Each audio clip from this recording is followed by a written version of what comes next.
A very good morning, students. This is our revision video for the chapter. Title is What is Democracy and Why Democracy? This is your first chapter for the class ninth from the Democratic Politics. It means civics. So, students, as far as the revision, we will discuss once again the very important point and the content from the chapter. Okay? So, first of all, there is a need to understand that what is democracy. As I told you, the democracy is a form of government where we elect our representative with the voting power. A democracy is a form of government which is taken as a best form of government, as here we individual, the citizen of a nation, are free to elect our representative for run the nation. Okay. Now, next important thing which is described in this chapter, that the what are the main features of democracy. The main feature of democracy, that first of all, that democracy is a form of government in which the rulers are elected by the people. The definition raises a number of questions, that who are the rulers in this definition? What kind of election constitutes a democratic election? Who are the people who can elect the rulers or get elected as a ruler? Finally, what kind of form of government is democracy? So, first of all, the first very feature of the democratic nation is major decisions by elected leaders. This is the first point, that if we are the citizen of a democratic nation, then the major decision is only taken by the elected leaders. It means the prime minister, with the help of cabinet minister, after the discussion, after offering the discussion in the parliament, they come up with a final decision. It can be formation of new law or for the betterment of the country, and this is the manner that major decisions is taken usually by the government. Now, the another feature of a democratic nation is, if we are talking about that what are the main feature of a democracy, that the second feature is there should be a free and fair election competition. What is a fair and free election competition means, that before the election we know that the usually the candidate or the nominated leaders tend to publish their pamphlets and their advertisement where they want to tell about their policy if they will come in the government to the common people. In this way, by the advertise, they want to make their positive image in the public opinion, and that's why. But at the same time, this should be free and a fair manner, so that no illegal use of money should be used by the candidate, which can influence the dignity and the fairness of the democracy. So nowadays it is a very tough competition between all the candidates, as they use unfair means to conduct the election, and even for the advertising purposes they attract the voters to offer them money or the other things. So this is directly against the democratic regime and the democratic spirit. Now, the another key feature of a democracy is one person, one vote, one value. When we see that here the you can say representative or the native of a nation who elect their representative, uh, all have an equal right to give their votes. So every vote in a democratic nation, either it is for 18 years old guy or for middleman or the old age, the all votes are equal, equally important, and they all are play a significant role, equal significant role in the formation of government. So this is another key feature of a democracy, that one person, one vote, and one value. Now, another key feature, that rule of law and respect for rights. When we are talking about what can be the another feature of a democracy, that why what are the characteristic or the feature of democracy? So another feature of democracy is that there should be a law, rule of law, and respect for rights for each and everyone in the society. That if we are representing, if we are giving our vote to a one elected person, and if the people will come in the party to run the government, then they should keep in mind that they are not above the constitution, and they have to form any law which should be meaningful as far as the you can say fruitful to every section of the society which secure their rights, either they are constitutional right, moral rights, or the civil rights. Every right should be given to each section of the society, and in this manner we can hope for the good result or outcomes of a democracy. So students, there are these following feature when we talk about the democracy. Okay, what are the features? Once again we will remind that first feature is major decision is taken by elected leader. Second important feature of democracy is free and fair election for electoral competition. Third, one person one vote and one value. And fourth, rule of law and respect for rights. Now we will talk about that. Why we need democracy?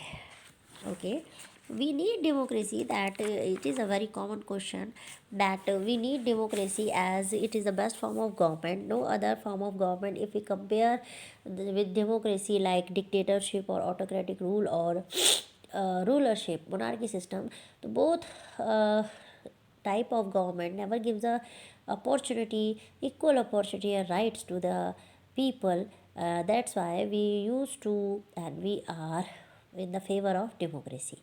Now, arguments against democracy. Here there are two important heading, that it is the first heading arguments against democracy and another is argument for democracy. What is its mean? When we study arguments against democracy, it means that what are the drawbacks of democracy? Why should we not prefer democracy as a good form of government? And when we say arguments for democracy, it means why we prefer democracy, why we select democracy as a best form of government. So first of all, that you have to need to understand the headings. What is its meaning? So we are going to explain that what are the main arguments against democracy. Now this conversation has most of the argument that we will routinely hear against democracy. We shall see some of these arguments. In a democracy, leaders keep changing. This leads to instability. According to the people, that in a democracy, we know that every 5 years we elect our representative. They can be different and they can belong to the different political party. So this is not in the favor of stability of a government. It is the view of some people. Second challenge, that democracy is nothing but all about political competition, power play. There is no scope for morality. Now it happens sometimes that people can't trust on the existence of the democracy, as when the only the powerful people came in the power as a political leader. So it seems that politics is only the area for the rich people or the people who are elite class, and so it gives a common feedback that here there is no scope for the common people and morality. Another challenge which is against argument against the democracy, the elected leader do not know the best interest of the people. Yes, it results in taking bad decision. Another, democracy leads to the corruption for it's based on electoral competition. Yes, that even democracy is taken as the best form of government, but when there is a electoral competition, then it leads to the corruption, as unfair means for campaigning and unfair means to win the election has been used by the corrupt political leaders. So it also demean the importance of democracy. In a democracy, ordinary people don't know what is good for them. They should not decide anything. Now, these are the arguments against democracy. Now, we will discuss what are the arguments for democracy. You can see there are so many plus points that why we select the democracy as the best form of government. Among them, the first is a democratic government is a better government because it is a more accountable form of government. When we say accountable, yes, it is responsive and accountable for the need of the common people, as it gives the scope to the people where they can share their idea, where they can challenge any decision of government, and under RTI, right to information. So it is not possible in any other form of government. Another, you can say, argument for the democracy, that democracy improves the quality of decision making. Yes, democracy takes so much of time before giving or passing any laws or decision. It takes time, and when it takes time, it means they thoroughly check the situation, and then they come out with a discussion with the authentic result, which definitely come out in the favor of the all people. That's why we prefer the democracy. Another argument for democracy is democracy provides a method to deal with differences and conflicts. Yes, democracy is only the way and the form of government which gives a platform to the common people or to any society people, where they can come up with the uh, lots of differences and conflicts. Conflicts can be sorted out at a very primary level, where they cannot be changed in the form of any riots. So it is only possible in the democratic or democratic type of government. Now another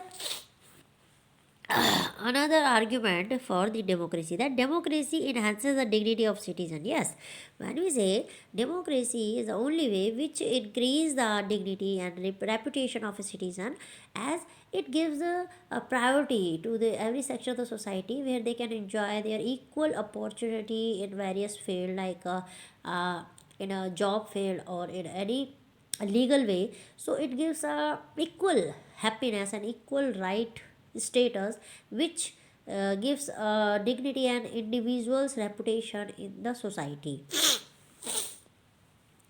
Another argument for democracy is, finally, democracy is better than other forms of government because it allows to correct its own mistake. Yes, it is the only way of you can say government which gives themselves a platform where they can correct their own mistakes, and that's why it is known as the best form of government.